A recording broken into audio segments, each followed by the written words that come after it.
Bonjour mesdames, mesdemoiselles et messieurs, selon l'heure que vous nous suivez sur la chaîne YouTube de Iwakili Group. Aujourd'hui, nous recevons monsieur le maire Djarga Sané, le maire de la commune de Pakour. Aujourd'hui, nous allons parler des questions concernant sa vie politique, son enfance, son éducation, son cursus scolaire, mais aussi des réalisations qu'il a eu à faire de 2014 à nos jours. Sur ce, nous allons lui tendre le micro pour qu'il se présente afin que l'opinion puisse le reconnaître ou bien le connaître davantage. Monsieur le maire, bonjour. Bonjour. Voilà. Avant tout, d'abord, merci au groupe Iwakili de venir juste dans nos locaux pour une interview.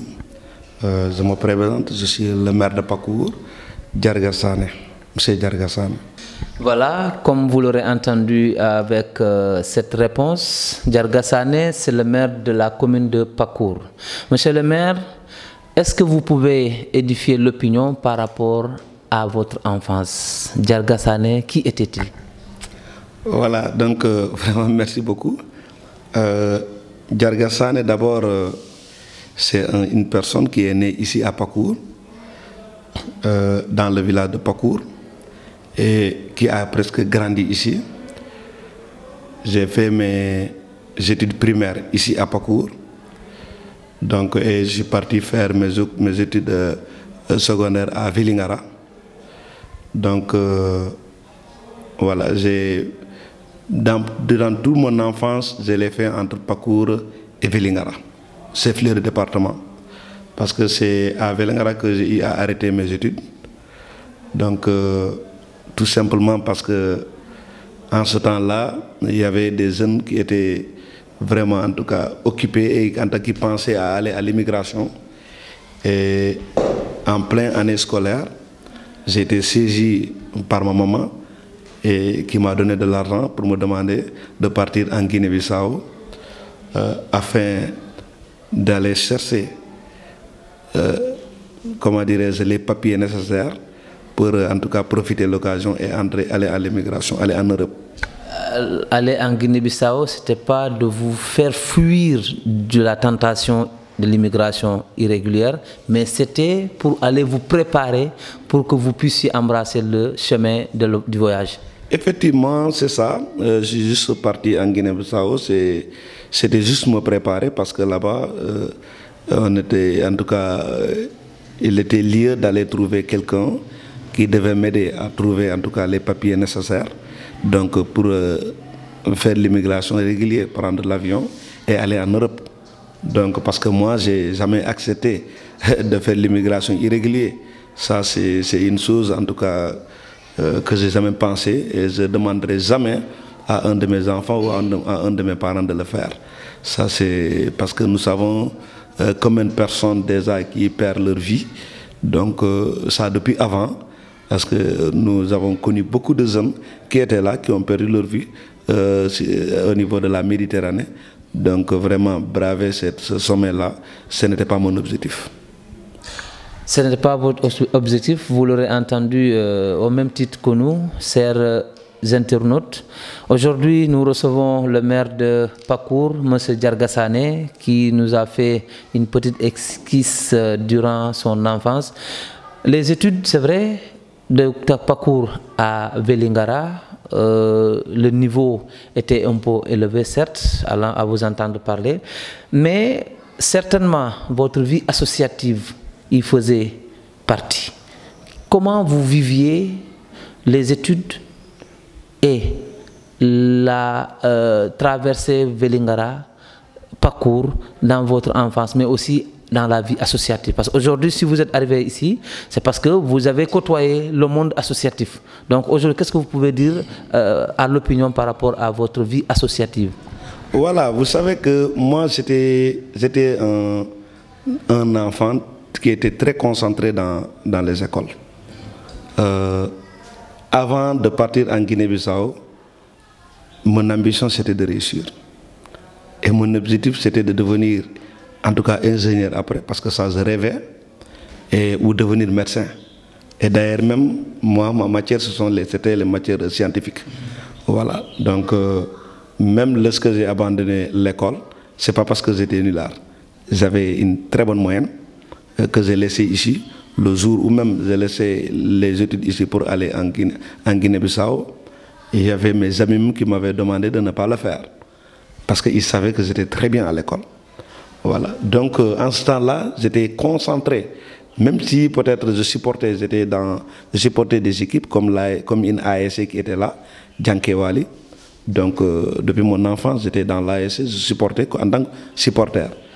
Mais, après ça, tout a démarré à mon retour de la Guinée-Bissau.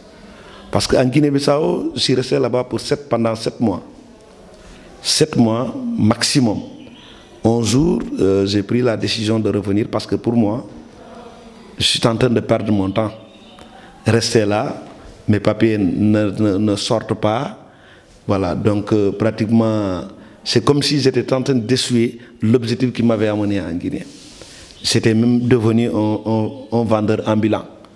Un vendeur ambulant. Et voilà, un jour, j'ai pris la décision de revenir. À mon retour, où tout a commencé. Parce que lorsque je suis revenu... Le retour était le déclic. Voilà, c'était le déclic, je peux dire, c'était le déclic. Parce que là, l'école, j'ai déjà mis l'école derrière. Donc il fallait démarrer une autre nouvelle vie. C'est là où le mouvement associatif a démarré. Et immédiatement, on m'a nommé le président du conseil d'arrondissemental de la jeunesse. Vous voyez. J'étais le président du conseil d'arrondissemental de la jeunesse, moi de Pakour, Parumba, jusqu'à Ouassabou, avec le mouvement des jeunes, le conseil de jeunesse. Et j'ai aussi démarré de jouer les navetans à Pakour. Et là, j'ai joué une seule année dans une ASC, l'ASC où j'ai passé presque toute mon enfance. Et après, je suis parti dans une autre ASC, l'ASC Balana, où je suis resté jusqu'au jour où je suis maire. Parce que avec l'ASC Balana, nous avons vraiment partagé de bons moments. Nous avons partagé de bons moments parce que j'ai profité, en tout cas, de mon leadership pour accompagner, aider l'ASC là au niveau de cette commune de Pakour. Et d'ailleurs même, lorsque j'ai coiffé l'ASC, parce que dans l'ASC, j'ai été d'abord footballeur, comment dirais-je, entraîneur et dirigeant. J'ai occupé tous les postes dans l'ASC. D'abord footballeur, je jouais, j'ai fait d'excellentes saisons là-bas en remportant des coupes. J'ai été entraîneur et j'ai remporté 4 coupes d'affilée. Et j'ai été aussi dirigeant. J'ai vraiment accompagné. Et c'est dans ce cadre, c'est étant dans cet ASC-là, en tout cas, je peux dire qui a amené le déclic. Parce que j'avais un contact permanent avec la population. Et c'est l'ASC qui était le plus connu dans la zone de Pakour. Voilà. Et l'ASC, je pouvais dire en ce temps-là, l'ASC, en tout cas, le plus compétent même, est connu partout dans le département de Vélingara. Voilà, c'est comme ça que je suis entré dans le mouvement associatif. Et pratiquement depuis ça, je suis resté et la jeunesse a eu confiance à Djargassane. Avec l'accompagnement des élus. En ce temps-là, le PCR, maintenant, c'est lui qui est mon premier adjoint au niveau du conseil municipal de Pakour. C'était lui le PCR. Et c'était lui qui nous accompagnait dans tous les côtés. Parce que nous aussi, on était derrière lui, on le soutenait. Dans tous les côtés, sur le plan politique, on le soutenait. Sur le plan développement, on le soutenait. Ouais. Donc, vraiment, en tout cas, avec ça, on a eu à faire beaucoup de choses à Pakour. De la vie associative à la politique, certainement, c'est là où on va entrer, Inch'Allah, mais juste avec cette pause publicitaire.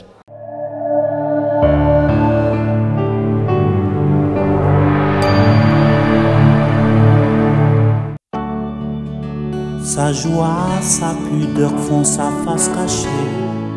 Son paraître et ses formes montrent sa force. Celle que je vous chante vous est familière. Elle est utile et belle. Elle a révélé la beauté du monde.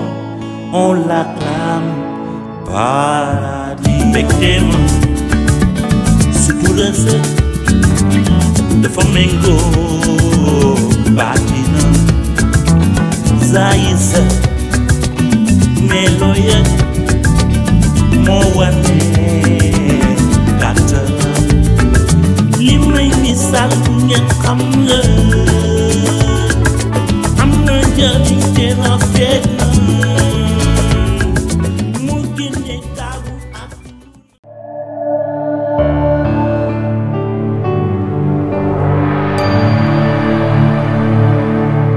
Chers internautes, nous poursuivons notre émission avec notre invité, monsieur le maire de la commune de Pakour, monsieur Djarga Sané. Comment s'est passée votre entrée en matière politique, monsieur Djarga Sané, maire de Pakour?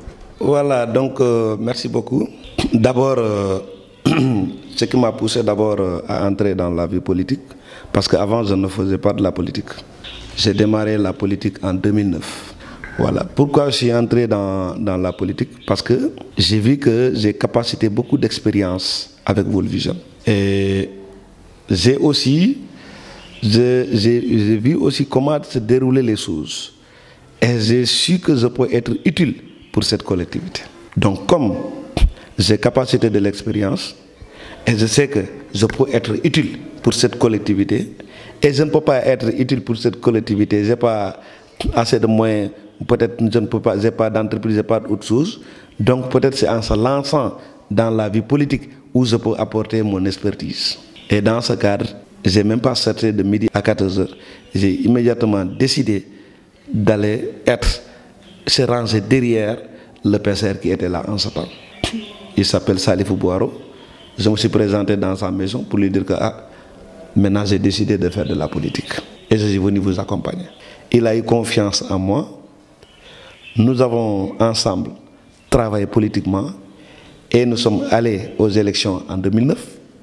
Et il a eu l'aimabilité de me confier le poste de deuxième adjoint de PCR en ce temps.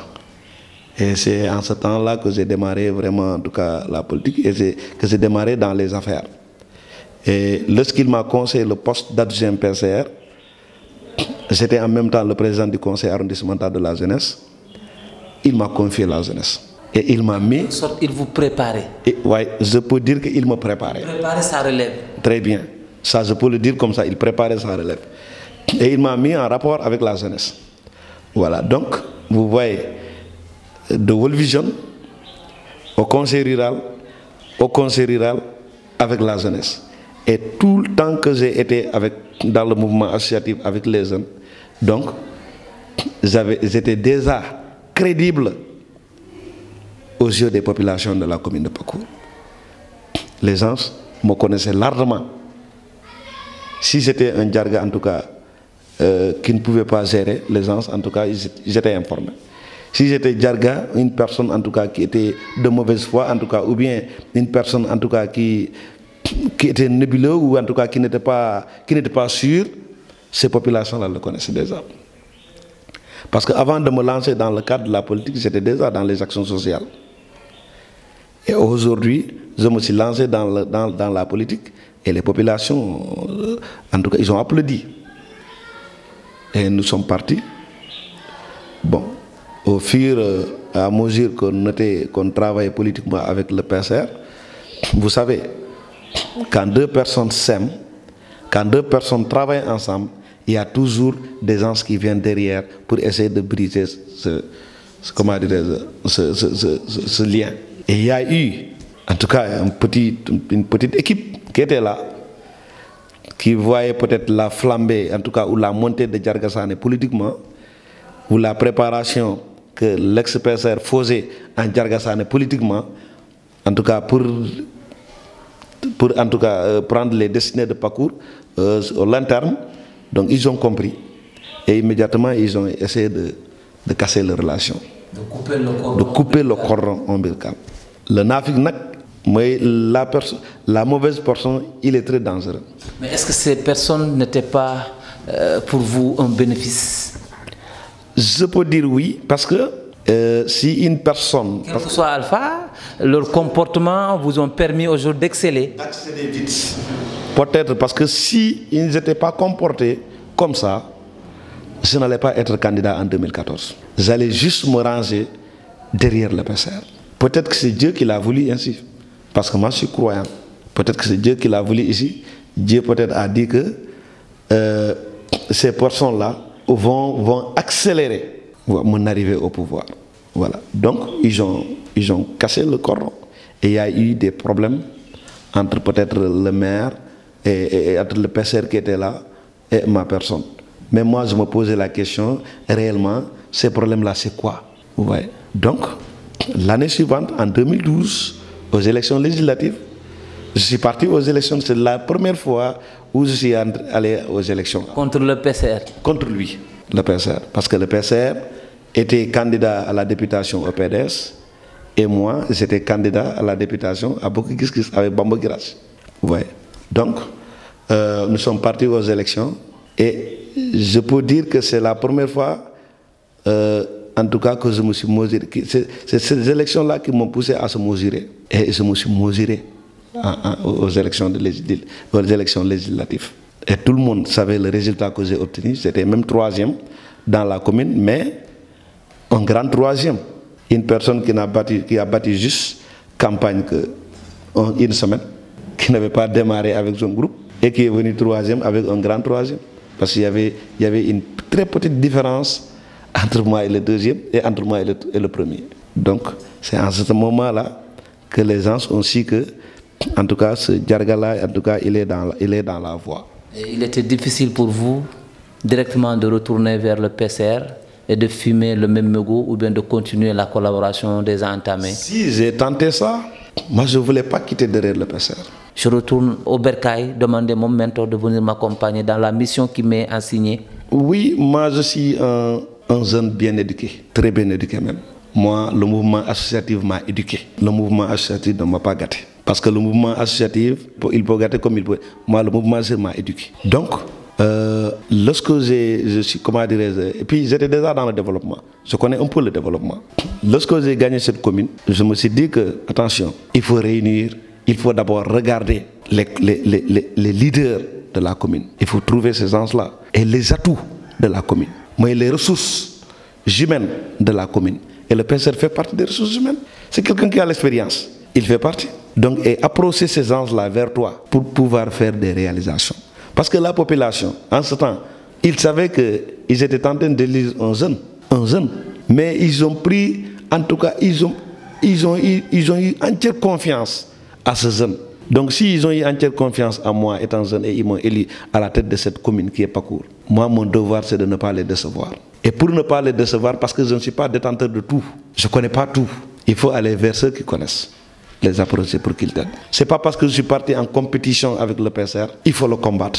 Non, non, non. C'était l'arbre à abattre. Non. Pour moi, il était nécessaire d'utiliser sa connaissance, son expérience pour l'intérêt de Pakour, que de le liquider ou de l'abattre politiquement. Je n'ai jamais voulu ça. C'est pour cela que je l'ai fait venir. Et ça, j'ai eu de sérieux problèmes avec mon équipe. Oui. Immédiatement, certains m'ont abandonné à cause de ça. Parce que pour eux, voilà, ce n'est pas la peine de travailler avec une équipe que vous avez mis à terre. Donc ça, c'est de rendre encore plus valeureuse cette équipe. Moi, je les ai dit que ce n'est pas le fait de rendre plus valeureux qui m'a amené ici. Mon intérêt, c'est parce que la population de Pakour, ils ont eu confiance en moi. Ils m'ont mis à la tête de cette commune. Donc, mon objectif, c'est quoi? C'est en tout cas d'utiliser les personnes ressources pour qu'au moins, pour qu'on puisse faire des résultats. Mais je n'ai pas besoin, en tout cas, de ce grand monde-là qui est là, alors que vous n'allez pas être utile pour moi. S'il y a une petite personne qui est là-bas, dans un coin, qui peut m'aider pour développer cette commune, je vais aller le récupérer et l'amener à côté de moi. 2014 arrive, vous êtes élu maire, le PCR. 2022. Les dernières élections. Et aujourd'hui, vous êtes ensemble. Oui. Comment se passe votre cohabitation? Bon, ça a été préparé depuis le début, parce que depuis qu'il est là, nous n'avons pas cessé de travailler avec lui dans tous les dossiers de développement de la commune de Pakour, même s'il n'était pas conseiller, mais quand même, de temps en temps, je le consultais. Voilà, je le consultais et voilà, dans les dossiers très importants pour le développement. Et avec son expertise, nous avons eu en tout cas, à faire des avancées au niveau de cette commune. Et politiquement aussi, on a travaillé parce qu'on s'est retrouvé à l'APR. Lui, il était déjà à l'APR. Moi, j'étais au PDS. Moi, je n'étais même pas au PDS. J'étais à Bokigis, c'est là-bas où la population m'a récupéré pour me dire que viens être la tête de liste de PDS en 2014. J'ai gagné les élections. Pour moi, pour développer cette commune, il faut aller avec le parti au pouvoir. Et j'ai choisi de soutenir Macky Sall parce que aussi, sa politique me plaisait. En étant à Bokigis, en étant sur le leader du PDS dans la commune de Pakour, Macky Sall vous flattait? Oui, il m'a flatté. Parce que moi, je suis un agent de développement. Tout ce qui m'intéresse, c'est le travail. Même si on est ennemis ou en tout cas, je ne suis pas avec toi dans le même camp. Quand tu travailles, je reconnais que tu travailles. Donc, j'ai compris que Macky Sall travaillait. Et immédiatement, j'ai décidé de l'accompagner. Et c'est comme ça que j'ai eu le contact de Mimi Touré. Et c'est Mimi Touré qui m'a mis en contact avec le président de la République, Macky Sall. Et là, nous avons rallié au palais même. Et depuis là, nous sommes devenus des anges du Bénin. Et depuis là, comme j'ai trouvé là-bas le PCR, on travaille ensemble dans le Bénin. En 2022, vous êtes... On est partis aux élections ensemble. Et on a gagné les élections ensemble. De 2014 à nos jours, parlez-nous de vos réalisations. Voilà, donc de 2014 à nos jours, nous avons fait pas mal de réalisations à Pakour. Parce que, sérieusement, l'équipe qui était là, ils ont fait beaucoup de choses. Mais nous aussi, lorsque nous sommes venus, nous avons fait beaucoup de choses. Dans le domaine de l'éducation, dans le domaine de la santé, dans le domaine des infrastructures, surtout dans le domaine des infrastructures. Parce que c'est une zone où les infrastructures manquaient. La première des choses, d'abord, nous avons eu à construire le marché de Pakour. Parce que le marché, c'est économiquement, il est porteur. Nous avons pu à mettre en place des jardins maraîchers au niveau de la commune. Nous avons accompagné les jeunes avec des espaces, des terrains et tout. Nous avons vraiment en tout cas travaillé dans le cadre des infrastructures avec la collaboration des partenaires. Le PNDL, nous avons construit cette piste de marée à Pakour. Notre commune était porteuse de ce projet. L'État nous a financé les moyens, c'est nous qui avons choisi l'entreprise et c'est nous qui avons payé l'entreprise, le maître d'ouvrage et tout. Donc voilà, nous avons fait pas mal de réalisations au niveau de la commune. Vraiment durant cette période de 2014 à nos jours. Et c'est ce qui a valu notre réélection en 2022. Quel a été le projet le plus phare par rapport à cette couche-là? Les femmes, parce que vous savez que le problème pour eux, il faut surtout la transformation économique, affaires, c'est ça. Donc nous avons pensé d'abord, parce qu'on a beaucoup de femmes qui faisaient du maraîchage. On a beaucoup de femmes qui étaient dans le développement économique, mais dans le côté de la santé. Donc là, nous avons eu à construire un poste de santé à Anambekouta. Nous avons recruté une sage-femme qui est là actuellement à Pakour. Et chaque année aussi, on avait l'habitude de recruter un assistant infirmier au niveau du poste de santé de Pakour. Et nous accompagnons aussi le poste en médicaments et en carburant. Nous avons aussi travaillé de sorte en collaboration avec l'État pour mettre en place une ambulance au niveau du poste. Donc, dans les infrastructures, avec la collaboration de Paul, nous avons mis en place en tout cas une unité de transformation agricole ici à Pakour, des aliments agricoles, voilà, ici à Pakour. Voilà, chers internautes, vous suivez toujours votre émission Parlons-en. Nous avons l'immense plaisir de recevoir M. Diargassane, maire de la commune de Pakour. L'émission tire à sa fin. Pour cela, nous allons lui tendre le micro et lui demander quels sont vos défis pendant les 5 prochaines années. Bon, en tout cas, ici, présentement, notre plus grand problème, c'est quoi? C'est l'eau potable. Parce que comme vous le voyez, de 2014 à nos jours, nous avons travaillé dans ce domaine-là pour, en tout cas, dans le cadre avec l'État, pour mettre en place un forage. Nous avons eu à avoir de forage, mais malheureusement, on a un problème de nappe. Et Pakour n'a pas de forage. Donc, Pakour, je peux dire que, et ça, je l'ai défendu dans tous les réunions de CDD et de CRD, et même au niveau du ministère, que nous avons un problème d'eau potable. Donc, quand il n'y a pas de forage, ce qui veut dire qu'on ne boit pas de l'eau potable. Parce qu'on ne compte que sur les eaux de pluie, et peut-être que les pompes, les puits de pompes réalisées par la collectivité, la mairie, au niveau des villages, et avec là que nous comptons en tout cas pour boire de l'eau. Et ça, c'est un défi. Ça, c'est un défi pour la collectivité locale d'aider à cette population de prendre de l'eau, de boire de l'eau potable. Sur le côté de l'électrification, il y en a que 3 villages qui se trouvent dans la commune de Pakour, dans les 32 villages qui auront de l'électricité. Donc tous les autres 32 villages n'ont pas d'électricité. Ça aussi, c'est notre combat. L'extension du courant au niveau des villages, c'est aussi notre combat. L'emploi des jeunes. Parce que nous sommes dans une zone où, en tout cas, la jeunesse, les gens meurent souvent au niveau de la Méditerranée. Les gens meurent dans la mer Méditerranée. Donc, cela, c'est tout simplement parce que les jeunes ont un problème d'emploi. Et là, dans ce cadre, aussi, on se bat pour créer des projets au niveau de cette commune pour pouvoir retenir en tout cas ces jeunes. Dans le côté éducation aussi, on est en train de se battre. On est en train de se battre pour éradiquer les abris provisoires au niveau de cette commune. Et là, il nous faut construire le maximum de salles de classe. Le côté aussi santé aussi, on est en train de se battre aussi. Ça aussi, c'est un défi majeur. Parce que partout, c'est une grande commune. Une grande commune où nous avons un seul poste de santé fonctionnel et à moins plus de cette poste de santé qu'on vient de construire à Anadolu, parce que la collectivité a construit avec ses propres fonds. Nous voulons élargir ça aussi pour au moins dans les différentes zones comme Sambakunda, Manato, Djankankunda, qu'il y ait au moins aussi dans cette zone un poste de santé pour permettre à ces populations de ne pas faire 8 km ou 10 km quand ils sont malades pour aller se soigner.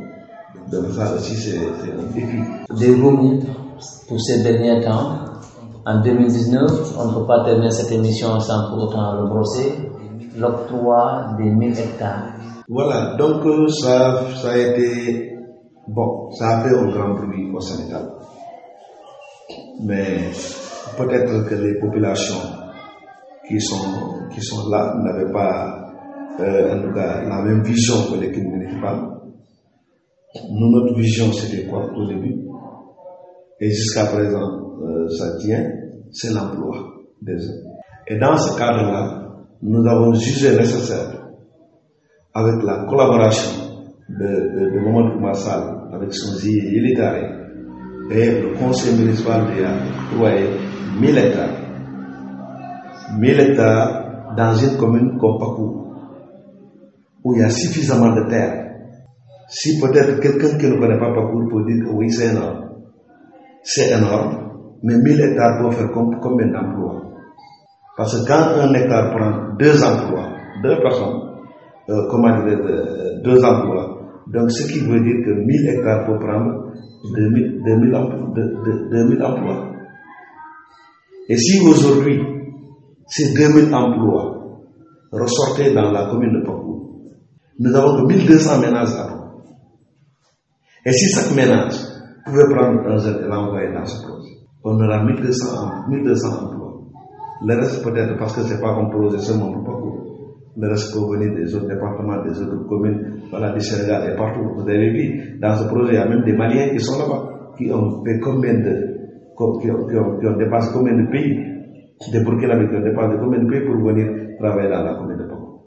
Et là, et si les gens y travaillent, chaque 6 mois, chacun percevait au minimum 2 millions et poussières. Moi, je pense que c'est ça qu'on appelle le développement. Parce que cette brousse-là aussi, cette terre-là, si on ne la valorise pas, elle n'a pas d'utilité. On ne peut pas la manger. Il faut valoriser cette terre pour l'intérêt de votre communauté. Et nous, c'est ça notre vision. C'est pour cela que depuis le début, on est conscient et on soutient ce projet. Parce qu'on sait que cette population nous donnera raison, tôt ou tard. Et c'est le cas aujourd'hui. La population commence à nous donner raison. Parce que tout récemment, il y a eu une commercialisation là-bas. Il y a des paiements là. Vous avez vu des gens gagner 2 millions à 3 millions moins. En 6 mois. Et quand ils divisent 2 millions en 6 mois, ce qui veut dire mensuellement, c'est plus de 300 000 francs par mois. Quel est le fonctionnaire qui a un salaire de 300 000 francs par mois ici? Même s'il y en a, ils ne sont pas nombreux. Donc cette terre-là, si les gens, en tout cas, le valorisent, ce projet, si le projet de Banois, s'il est valorisé, la commune peut se retrouver là-bas. Les jeunes de la commune de Pakour aussi peuvent se retrouver à l'intérieur. Donc quel est le message que vous lancez par rapport à ce pléthore de jeunes migrants de l'autour? Je leur demande vraiment de ne pas traverser cette mer Méditerranée qui est en train de tuer et qui continue de tuer et qui va encore tuer. Et de revenir vraiment faire face à ce projet et travailler dans ce projet. Parce que ce projet-là, il est là pour tout le Sénégal, pour l'international. Il y a des Burkinabés qui sont là. Il y a des Maliens qui sont là. Il y a des Sénégalais de Thiès, de Mbour qui sont à l'intérieur là. Des gens qui quittent vers Mbour et qui viennent travailler à Pakour ici. Mais pourquoi pas nos zones là? Pourquoi pas? Et alors que quand on va en Europe, c'est le même travail qu'on fait là-bas. Il n'y a pas de différence. Peut-être que c'est la monnaie. Et ça aussi, quand vous voyez le train de vie en Europe et le train de vie en Afrique, c'est pas la même chose. C'est pas la même chose. Si quelqu'un a un salaire de 1 million en Europe, et quelqu'un qui a un salaire de 500 000 ou de 300 000 ici au Sénégal, pratiquement, si on analyse très bien, il n'y a pas de différence entre eux. Parce que le train de vie en Europe et le train de vie en Afrique, c'est différent. Ouais. Donc, vraiment, moi, ce que je demande à ces hommes, c'est de venir travailler dans ce projet. Et heureusement pour nous, depuis ce dernier paiement, 200 millions pour quelques parcelles dans la commune de Pakour, les gens ont compris et commencent à aller s'inscrire. Actuellement même, on m'a annoncé hier qu'il y a plus d'une vingtaine de jeunes qui sont partis s'inscrire. Et il y a même des gens qui m'appellent pour me poser la question comment s'inscrire, parce qu'ils ont vu la réalité. Les gens commencent à s'intéresser. Et c'est ça notre souhait pour que les gens s'y travaillent. Hormis aussi la ballonnerie, ce projet-là est en train de faire beaucoup dans le côté du maraîchage.